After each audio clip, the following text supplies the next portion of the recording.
History is full of firsts. It's one small step for man, one giant leap for mankind. Many of those firsts shaped our way of life. For 70 years, KPRC Channel 2 has been proud to be pioneers in shaping television and Houston history. In a state the size of Texas, everyone can enjoy. Calls in the storms Thursday.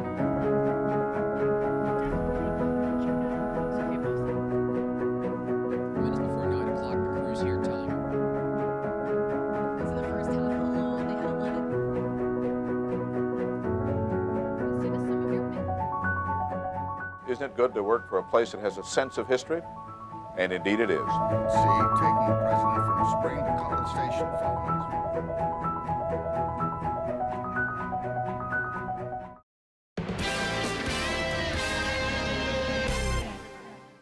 If you have something you'd like Channel 2 Investigates to check out, call the tip line at 713-223-TIPS or email investigates@click2houston.com.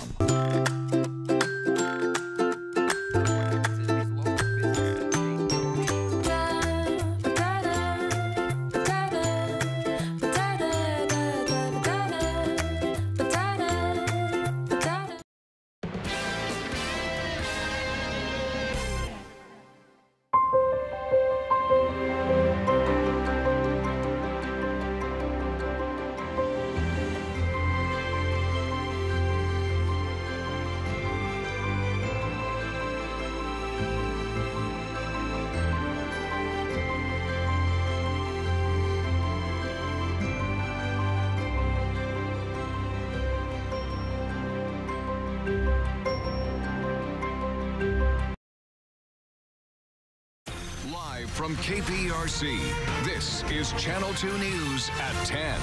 And developing right now at 10, a live look at 610 the East Loop and Clinton Drive, where crews are still working to pump out water. This after a massive water main break crippled parts of Houston and is still impacting hundreds of thousands of people tonight. Hello and thank you for joining us. I'm Dominique Saxa. Good evening. I'm Andy Sirota. A boil water notice is in effect right now for the city of Houston's main water system. That's everywhere highlighted yellow on this map. The water main break impacting students all across our city. All HISD schools will be closed tomorrow. Aldine ISD just informing us that their classes are canceled tomorrow as well, along with Pasadena ISD and Sheldon ISD. All University of Houston campuses will be closed tomorrow with the exception of Sugar Land and Katy locations. All Harris County courts also closed tomorrow. Now, some hospitals and clinics have been impacted by this. Memorial Hermann Hospital in the Texas Medical Center has canceled all elective procedures for tomorrow. Other hospitals in the Med Center are impacted. We've posted a full list of closures on click2houston.com. We have live team coverage tonight. We begin with Channel 2 anchor Jonathan Martinez live in East Houston with the newest information. Jonathan. Hey guys, and we got an update from TxDOT just a short time ago. They tell us the southbound lanes of the East Loop here, 610 near Clinton, will reopen within the next hour. As for those northbound lanes, those are expected to reopen first thing tomorrow morning and just in time for the rush hour traffic. Taking a look behind us, though, that right there is the water main that burst earlier. Public Works tells us that all of the water has drained or has been pumped out, but crews are out here hard at work. They are still needing to inspect it to make the possible repairs needed. Heavy-duty pumps working late into the night, along with repair crews following a massive 8-foot water main break along Clinton near the 610 loop. Yo, look at this, bro. Those living just feet from where it happened were stuck at home in disbelief as the water inched closer and closer. I just step out and all you see is like a tsunami, just a wave just coming down the road. The massive amounts of water not only flooding yards, but also roadways, ultimately shutting down parts of the loop for hours and even resulted in cars and people stranded in need of rescue. From viewer video on the ground, people could be seen on the roofs of their cars. I just sat there with my mouth open. It's like, this is a bad dream. You know, this didn't happen. John Kiefer saw water on the road up ahead as he was driving along Clinton, but never imagined what would happen next. It just went poof. Came out like a mushroom. I mean, it must have been 8-10 foot in diameter. The water column came out when it bust loose.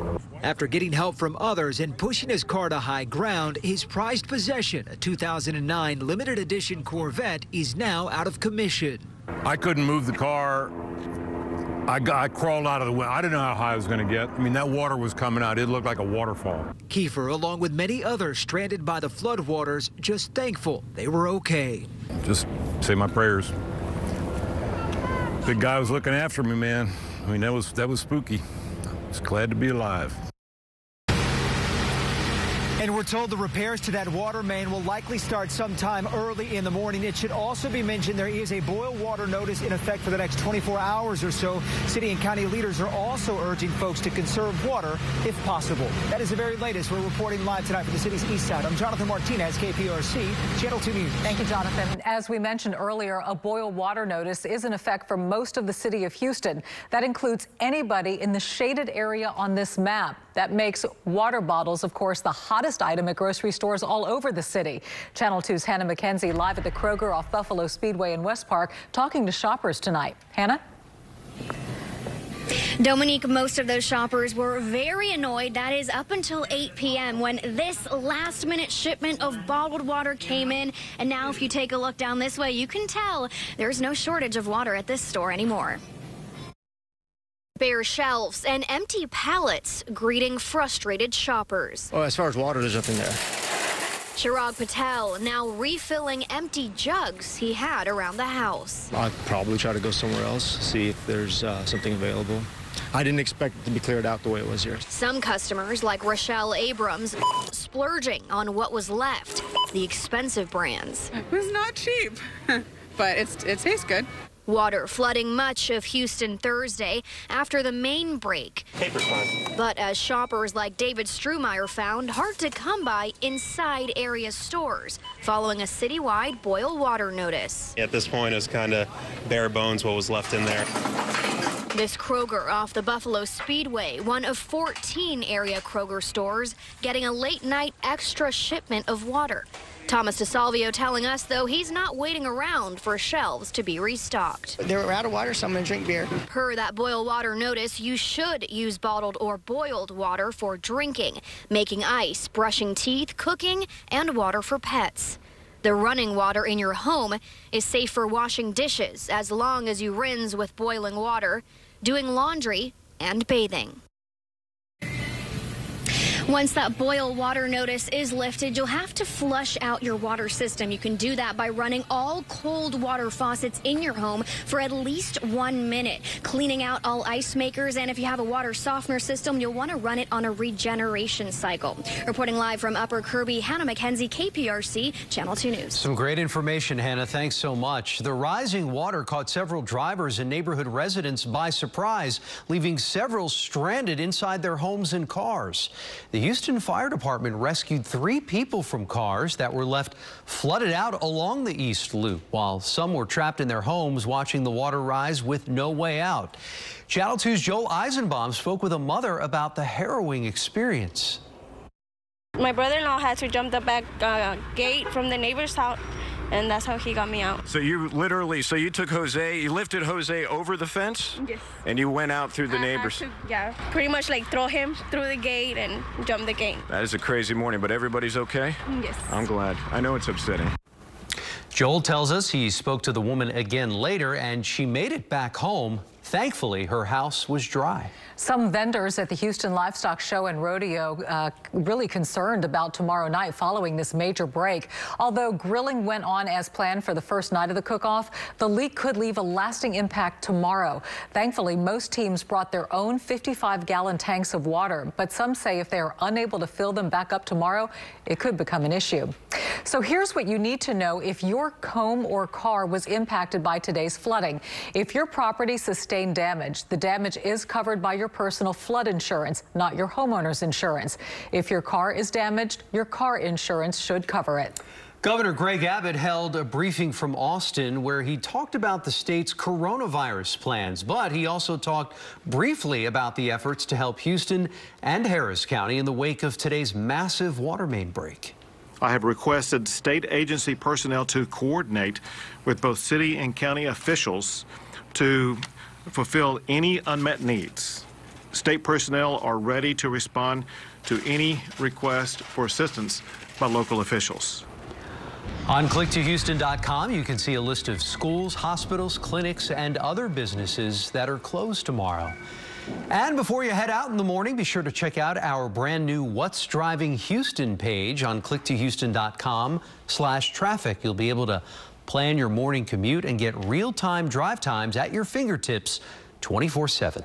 New at 10 o'clock, Houston police searching for a thief accused of running over a man after a jugging. Channel 2 anchor Keith Garvin live in Garden Oaks tonight, where that victim is speaking out. Keith?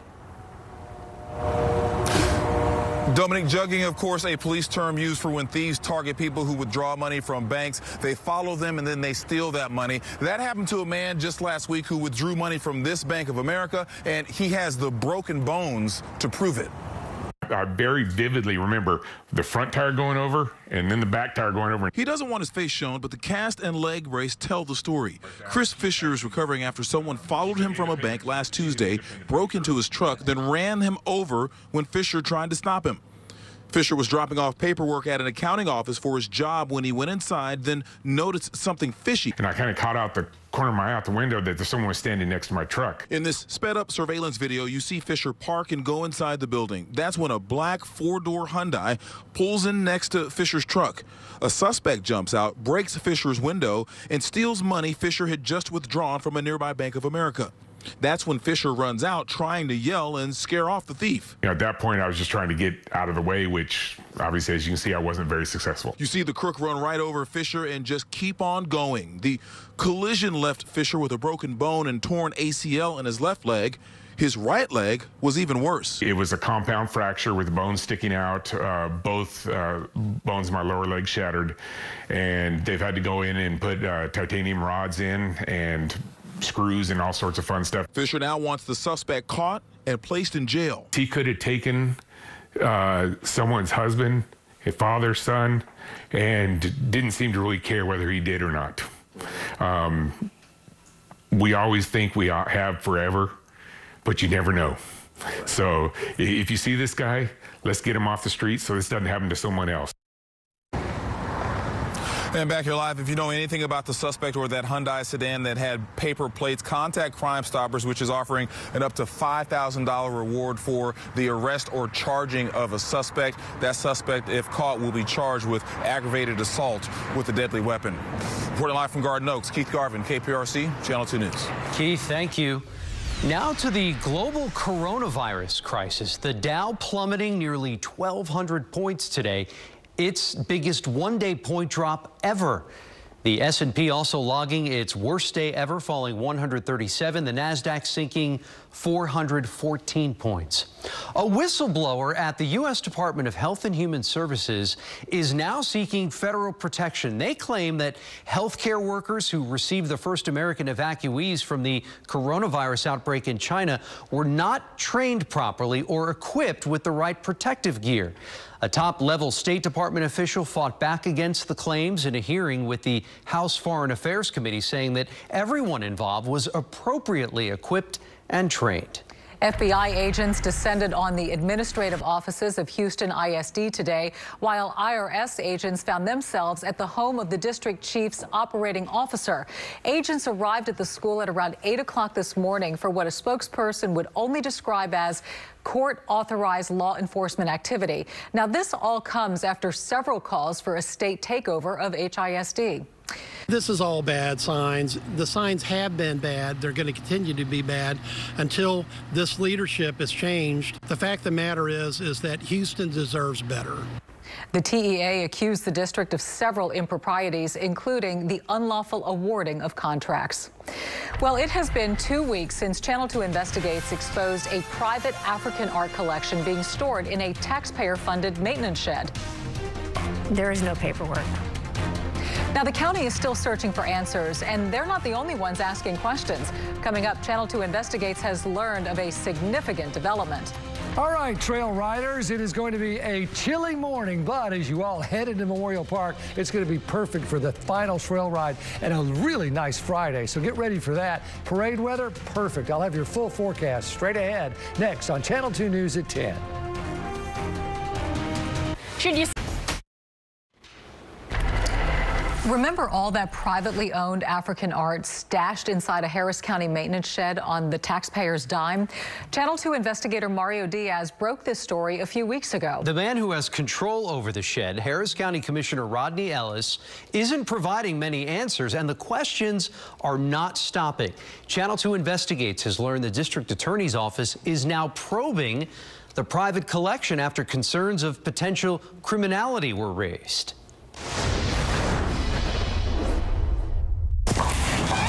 Channel 2 Investigates went inside a county maintenance shed to look at African art. Who has the keys to all of this? Others started looking.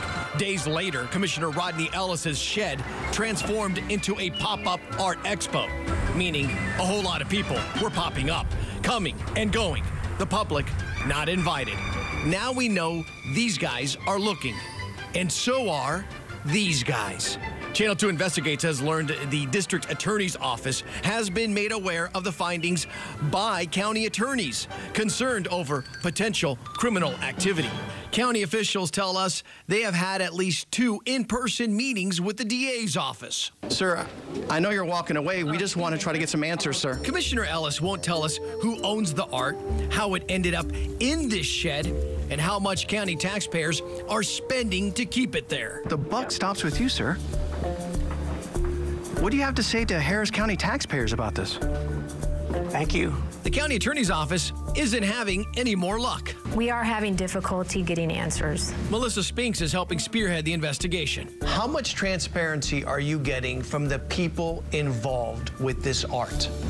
We are getting some help, but we're not getting all the answers we need. Answers like, who is Sam Nujanuri?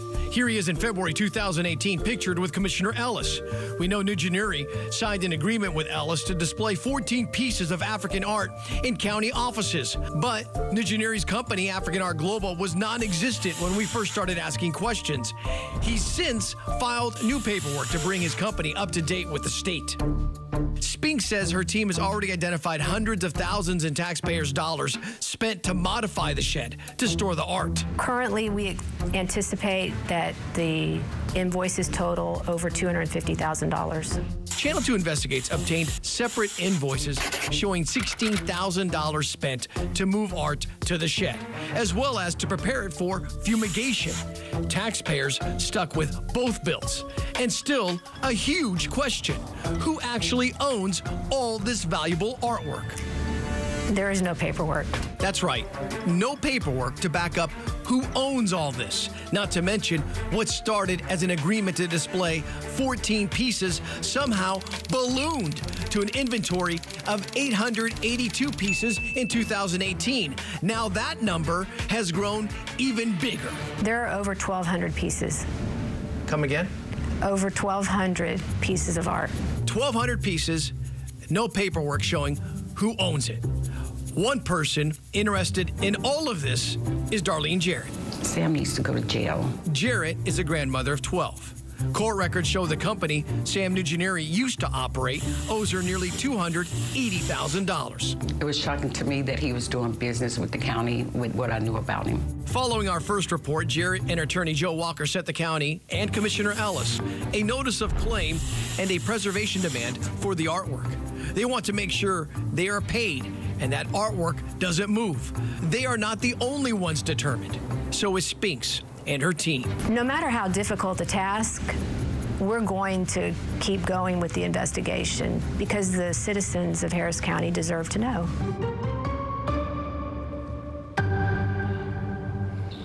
So what is the district attorney saying? Not much. The DA's office says that out of fairness, they don't confirm or deny the existence of investigations.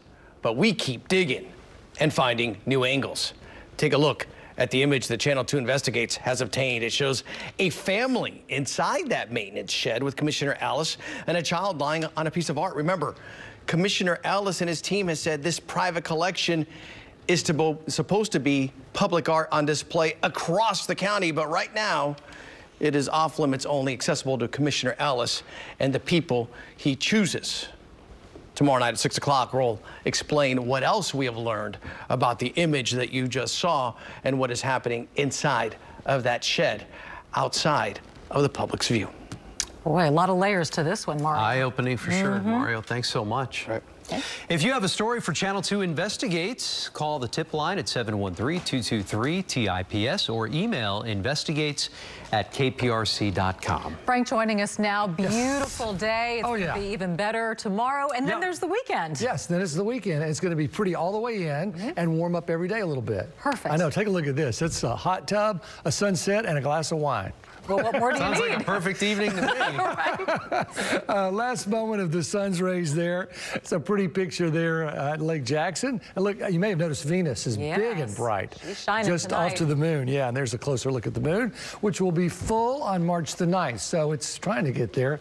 In the meantime, temperatures are already on the cool side. 44, south winds at 6. And so we're still going to get cool, but no freezes expected. And it's because of that south wind. It's certainly clear and it's calm. The winds aren't very strong, but the direction is important here. Right now, we're getting close to the 30s, 40 in Columbus, 40 in Angleton, 40 in Tomball. So lots of 40s, 35 in Conroe, always cooler there. The dew point temperature is way down in the upper 20s and the low 30s. So I think we're going to see a lot of 30s to wake up to as we see that south wind at least help put a bit of a stop on it. But you see a lot of CMs, which means the air is fairly calm for a lot of us. So I'm going with 33 for Conroe, 36 Huntsville, wake up to 38 Tomball and Bush, 42 downtown, 38 in Katy, 35 for Columbus, 36 Angleton, 46 on the island, 42 at High Island, and 38 at Liberty. So it's going to be a chilly one for sure. And then tomorrow, 72 for an afternoon high. And if you're at Memorial Park for tomorrow evening, right there at 9 o'clock in the upper 50s. So it should be really nice for all of the gatherings there at the park tomorrow night. Then Saturday morning, 47 in the afternoon, back to about 75 degrees. So warmer and warmer. In fact, the parade weather is going to be just terrific. 56 at 8 a.m., 64 at 10, and 70 at noon. Not much going on as far as the sky is concerned. High pressure's in place. It's giving us this southerly flow and will continue to do that. So more and more south wind pulling in here. The humidity may go up a little bit. It's not going to be that noticeable. The real front comes through on Tuesday. Tuesday's going to be the day to watch. So we may get a little rain Monday, a little Wednesday, but Tuesday, 60%. So we'll keep an eye on that. In the meantime, enjoy. 38 to 70, 72. It's going to be Friday fabulous for tomorrow's Haircast. Temperatures on the way out from the 30s tonight to 46 for Saturday morning, 56 on Sunday. Rodeo Parade's in good shape. It looks like the Dynamo and the Sabercats will have nice weather. There's that Tuesday front, 60% chance of rain. And then as we go toward the next weekend, clocks spring forward 1 hour. Sports is next. Stay with us. All right, welcome into the Xfinity Sports Desk tonight. The beauty of spring training games, ties are okay when you call it a night after 9 innings. Astros and Nationals did that in West Palm tonight. No problem with the skippers on that approach. Dusty Baker got another look at this guy, Christian Javier. He's a young right-hander, solid again, 2 innings, struck out 4 tonight. Keep an eye on this kid moving forward. He is going to be a good one. All right, Astros legend and former Astros manager Larry Dierker making a stop at Norton Ditto tonight, talking with a handful of Houston area baseball fans at the clothing store. Dierker talked about the reaction he thinks the Astros will get this season. I think that once the Astros start winning, and I assume they will because of their talent, that over time and lots of games it subsides. All right, Larry Dierker speaking tonight. The Shriners Hospitals for Children's College Classic opens tomorrow. Great baseball all weekend. There's the Friday lineup, capped with that Texas LSU showdown at 7:05 tomorrow night. The MLS's 25th season kicks off on Saturday. The Dynamo hit the pitch with a new coach and a new focus. Here's Vanessa Richardson with more. The Dynamo are just days away from their season opener, and the guys are feeling good about the chemistry of this team. We're excited. It seems like the preseason went by fast. We've done a lot of preparation. I think the teamwork was on a high level, so I think we're all ready for the season. And the Dynamo are expecting a sold-out crowd for Saturday's opening game, and it should be a good one as they host international superstar Chicharito Hernandez and the LA Galaxy.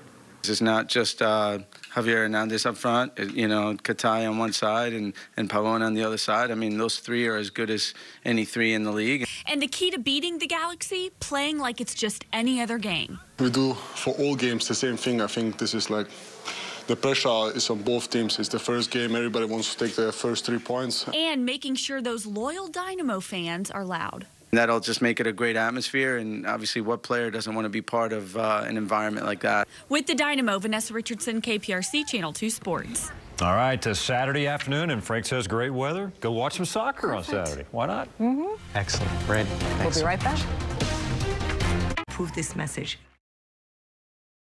A lot of folks looking forward to some warmer temperatures. Yeah, did somebody say weekend? Yeah, I know. it's upon us. Right around the corner, isn't it? It's yours, right? It starts tomorrow, that's right. For you. Nice. Well, here's the way it's going to start out. Looks like temperatures overnight go right down through the 40s to the 30s. Not too far into them unless you're up to the north and west. They look for some mid-30s to wake up to. But a lot of clear sky out there. Sunshine for tomorrow. We make it to 70 degrees. So go Texan Day. Don't forget to wear your boots. Oh, yeah. thanks for the we got to do it up right tomorrow. Get those Lucchese's out of the closet. Lucchese's. At the rodeo parade on Saturday. Dynamo game's good. Sabercats. Go Sabercats.